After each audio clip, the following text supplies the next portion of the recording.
मोहन भागवत की जो बात कहते हैं, मोहन भागवत के पास और संघ परिवार के साथ आरएसएस के पास आज कुछ नहीं है।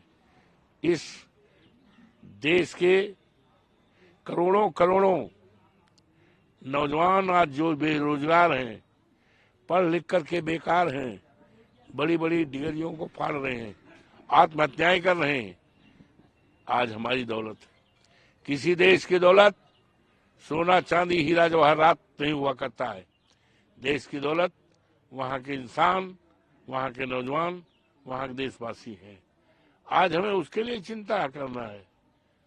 आज बेरोजगारी पर चिंता करना है, महंगाई भी चिंता करना है। आज चिंता करना है हमारे देश की सीमा पर चीन ने जो हमारी धरती को हड़प लिया है, हमें उस पर चिंता करना है। हमें चिंता करना है जो हमारा सेना का एक गौरवशाली इतिहास है। दुनिया के लोग हमारी सेना को लोहा मानते हैं। भारतीय जनता पार्टी की सरकार ने सेना के सम्मान को गिराया है। उस समय गिराया है जब अग्निवीर जैसी सेना में व्यवस्था कर दिया, जिसकी सीमा रख दिया 4 साल के लिए। हमें उनके लिए चिंता करना, हमें उनके लिए फिक्र करना है, और हमें आज उनके लिए चिंता करना है, फिक्र करना है जिन्होंने देश की आजादी हासिल किया है। हम लोग नारा लगाते थे, गांधी लोहिया जयप्रकाश।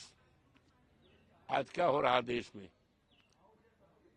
जयप्रकाश जी लोक नायक जयप्रकाश जी, उनका कल जन्मदिवस था, और उनके जन्मदिवस पर हमारे नेता और कल के हिंदुस्तान के भविष्य अखिलेश यादव समेत तमाम पदाधिकारी कार्यकर्ता माला पहनाने जा रहे थे, लेकिन भारतीय जनता पार्टी की सरकार ने रोक दिया। कहीं न कहीं कोई दाल में काला है। हमें तो लगता है कि भारतीय जनता पार्टी की सरकार ने, आदरणीय योगी बाबा की सरकार ने, लगता है इसका सौदा कहीं कर लिया है, बेचने का सौदा कर दिया है। यहाँ पर समाजवादी पार्टी की सरकार ने, माननीय अखिलेश यादव जी ने लोकनायक जयप्रकाश की स्मृति को,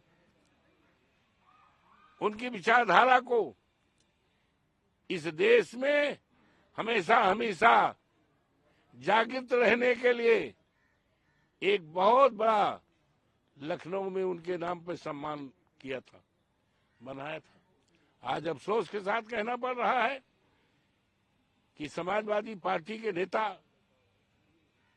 और समाजवादी पार्टी की चिंतक और विचारक, देश के महान नेता, देश के कल के भविष्य, और हम जैसे कार्यकर्ताओं को माला पहनाने के लिए रोका गया। ये सब है। और इसीलिए आप मोहन भागवत जी की बात करते हो। उनके पास है क्या?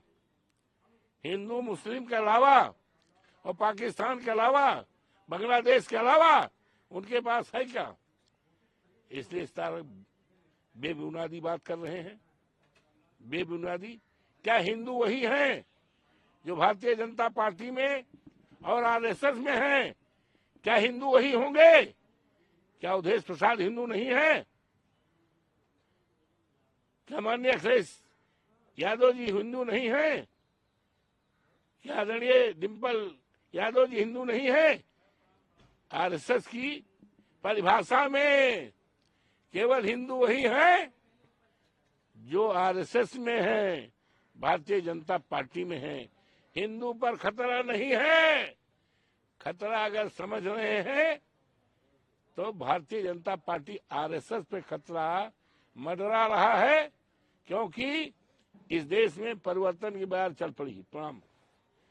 इस देश में परिवर्तन की बहार चल रही है, और निश्चित तौर से भारतीय जनता पार्टी की सरकार का सफाया होगा, सफाया होगा, सरकार जाएगी। तो इसलिए जो आपने मूल सवाल पूछा कि आरएसएस के बहुत बड़े मालिक कह लीजिए, अध्यक्ष कह लिए, सब कुछ है आदरणीय मोहन भागवत जी कि हिंदू पर बड़ा खतरा है।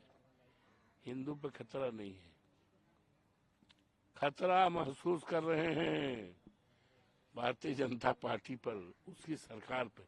इसलिए बेबुनियादी बात कह रहे हैं जिनको इस प्रदेश और देश की जनता ने उसी समय खारिज कर दिया जिस समय समाजवादी पार्टी के, इंडिया गठबंधन के उम्मीदवार अखिलेश यादव के उम्मीदवार अवधेश प्रसाद को अयोध्या जनपद की ऐतिहासिक सीट, जिस पर भारतीय जनता पार्टी घमंड करती थी और कहती थी कि हम राम को लाए हैं, राम को उंगली पकड़ करके, और हमारे प्रधान जी बड़े और उनको छोटा बना करके, ये देश कभी इस बात को मान नहीं सकता।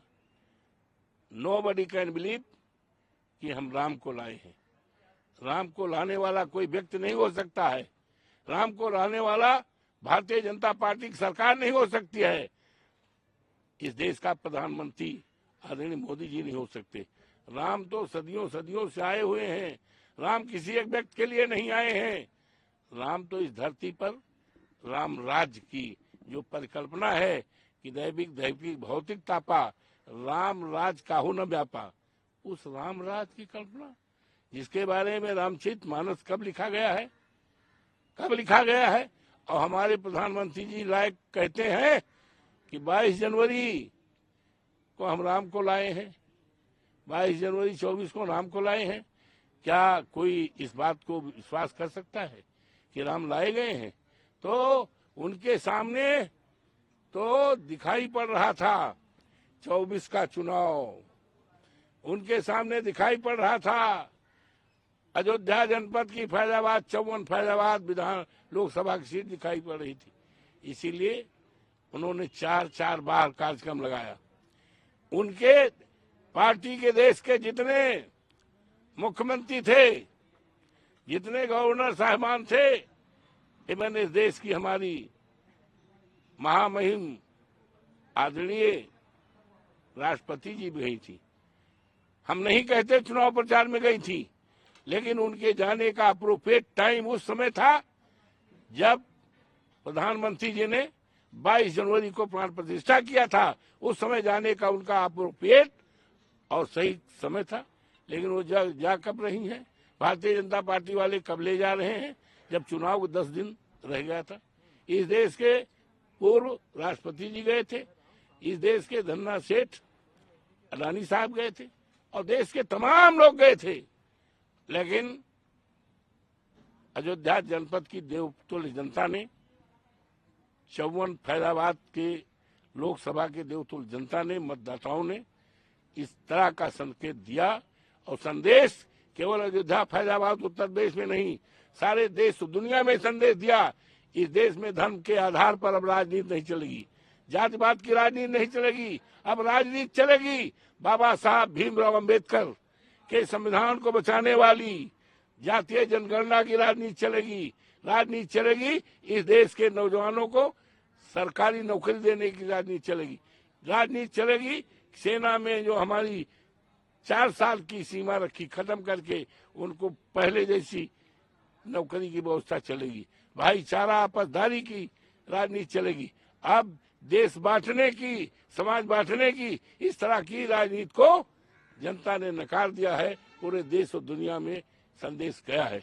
तो इसलिए जो आप मूल सवाल कर रहे हो, ये उनके सवाल में कोई बल नहीं है, उनके पास कुछ है नहीं, देश को भरमाते हैं और इसी पर काम चलाते हैं। लेकिन अब वो समझ चला गया, लोग समझ गए, इनकी बातों पर कोई विश्वास नहीं करेगा। और बताइए।